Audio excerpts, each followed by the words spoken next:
احنا كنا بنشوفه منه، لا بدايه الموسم ده هو بدايه مختلفه، وعارف ازاي يبدا الاداء، وعارف يطور من نفسه.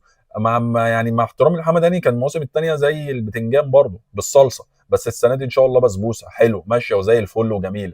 فاحنا في حاجات كتير قوي محتاجه تتطور جوه الملعب، كفرقه، كلعيبه جوه الفرقه، كخطه جوه خطه ثابته نلعبوا بيها، شكل ثابت نلعبوا بيه. لكن احنا معلش مفيش شكل ومفيش اداء ومفيش حاجات كتير قوي.